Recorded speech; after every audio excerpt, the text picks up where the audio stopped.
Kia ora, everyone. Welcome back to Laura's Travel Talk. Today, we're diving into one of the most stunning and diverse countries in the world, New Zealand. I know, I think it's on many people's bucket lists. It is on mine. I think I'm stating the obvious when I say they have breathtaking landscapes, but they also have rich cultural customs and some seriously delicious food. There's a lot to explore here. And whether you're into adventure or just relaxing in paradise, or you're a fan of Lord of the Rings, New Zealand is for you. So grab your bags and let's dive in and look at some of the things that New Zealand has to offer. I put a little timeline on here so we could get just a brief background on the Maori people and the key to New Zealand's culture and history. Around 1300 AD, the Maori arrived from Polynesia, developing their rich cultural traditions, and they had a deep connection with that land. In 1642, Dutch explorer Abel Tasman was the first European to sight New Zealand, but it was British Captain James Cook who extensively mapped the islands in 1769. And then in 1840, the Treaty of Waitangi was signed between the British Crown and the various Maori chiefs, and this treaty established British law in New Zealand and remains a cornerstone of the nation's legal and cultural identity.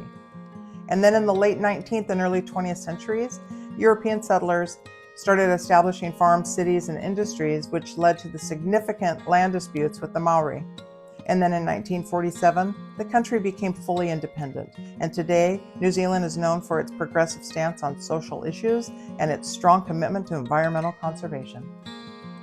One of the most famous Maori traditions is the haka. It's a traditional Maori war dance often performed at rugby games, but the haka is more than just a performance. It's a display of passion, strength, and unity.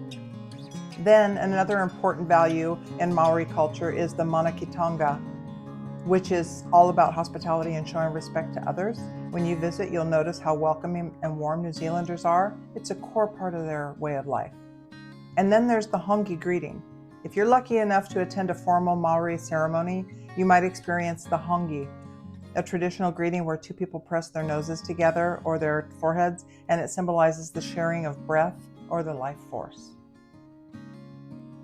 Let's take a look at some of the places you should see while you're in New Zealand. On the South Island, Milfordsound is often called the eighth wonder of the world. This breathtaking fjord is in Fiordland National Park, and it features towering cliffs, waterfalls, and lush rainforests.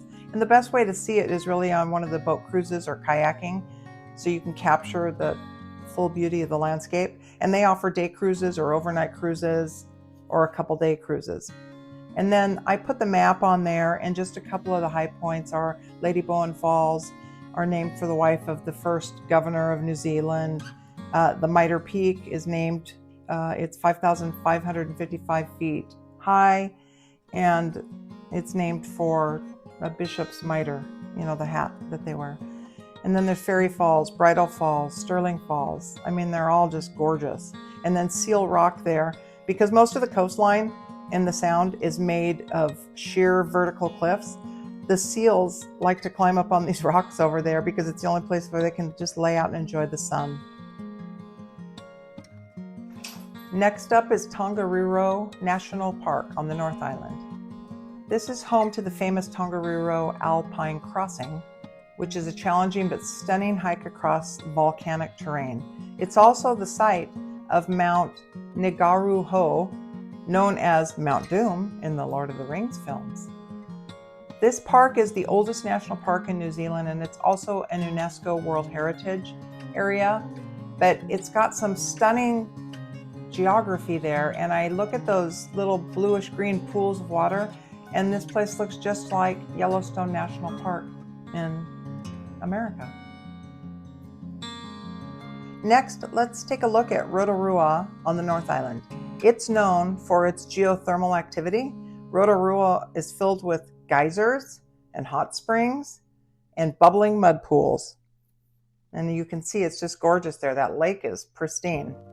And you can visit the Polynesian spa and go to the mud pools and the geysers, or you can enjoy some cultural experiences with the indigenous Maori people. And then, in case you're wondering what that Roto Vegas sign is, it's because This rotorua has been named Roto Vegas because it's New Zealand's biggest tourist capital. And you can zip line and you can go down that luge, and it looks like a pretty fun day. Next up is Hobbitonmovieset on the North Island. If you're a fan of Lord of the Rings and The Hobbit, this is for you. I think this looks so cool. The Hobbitonmovieset in Matamata is a magical experience. You get to walk along through the Shire as if you're a hobbit and go into the hobbit holes, and you can see they've got quite an array. And then at the very end, I put in the lodging because you can stay there in your very own Hobbiton hotel. Next up is the Franz Josef and the Fox Glaciers. They're on the South Island. These majestic looking glaciers are accessible for hiking or helicopter tours.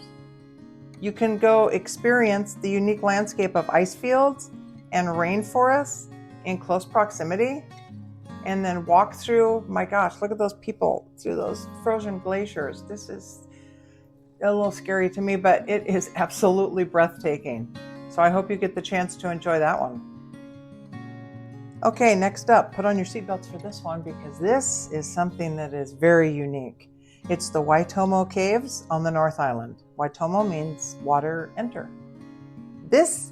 You get to explore the magical glowworm caves by boat and experience the surreal beauty of thousands of bioluminescent glowworms, and they light up the whole underground passage. Look at these pictures. I am telling you, Google this one yourself because there's picture after picture, and that looks absolutely like the coolest thing. Next up, we have the Bay of Islands on the North Island. I'm finding that you can't really get a bad shot of anything in New Zealand because these pictures are stunning. And this is a subtropical destination with 144 islands to explore. And it's an ideal spot to go sailing or dolphin watching or learning about Maori and European history. But it looks like a great day. Okay, I promised you some good looking food, and here we go. This first section is about hungi. That's a traditional Maori feast cooked in an underground oven, and it has meat, potatoes, vegetables. They're all steamed to perfection, and then they're packed with that smoky, earthy flavor when it comes up. Holy cow. Get me a bib. Next, we have the pavlovas. Pavlovas are unique to me because they're made from meringue, but they're baked, and so they have that crunch. You can see how they crack apart, but they're topped with whipped cream and fresh fruits like kiwi fruit or berries, and they're probably delicious. And then we have fish and chips. The Kiwis love their fish and chips, and you can find some of the freshest seafood right by the ocean. So grab a takeaway box and enjoy it by the beach, because trust me, it's the perfect combo. These next two items I've never heard of. First, we have green-lipped mussels, and they're unique to New Zealand because they live in the pristine waters off the New Zealand coast, where it's some of the purest water you'll find because of its distance from dense populations. And then they're known for their massive size and flavor. So you find various styles, but really the best way to eat them is steamed with garlic and butter. And I don't think you could probably go wrong with garlic and butter and shellfish. Then we have L&P, which is lemon and paeroa, and it's New Zealand's iconic soft drink. It's refreshing with a unique lemony twist, and you don't find it anywhere else, but it's traditionally lemon juice and mineral water, and it was made in the town of Paeroa, but now it is manufactured and bottled by Coca-Cola. Who else? Next up, we have meat pies. These are a Kiwi favorite because they're savory pies and they're filled with some type of minced meat, cheese, and gravy. And really, I feel like almost every culture has some type of meat pie because I've had Polish pierogies, I've had Spanish empanadas, I've had Greek kiatopita, I can never pronounce that one, and Indians have samosas. So I think it's just a quick way to put meat and starch together and call it a meal. I am learning so much about New Zealand by doing this review, and I hope that you're enjoying it as well. Leave me some comments if there's some place that you want me to review, because I have a list and I will gladly move you forward if you want me to look at something. I just really enjoy putting these together, so I would appreciate if you subscribe and like. And then in the meantime, don't eat too many meat pies.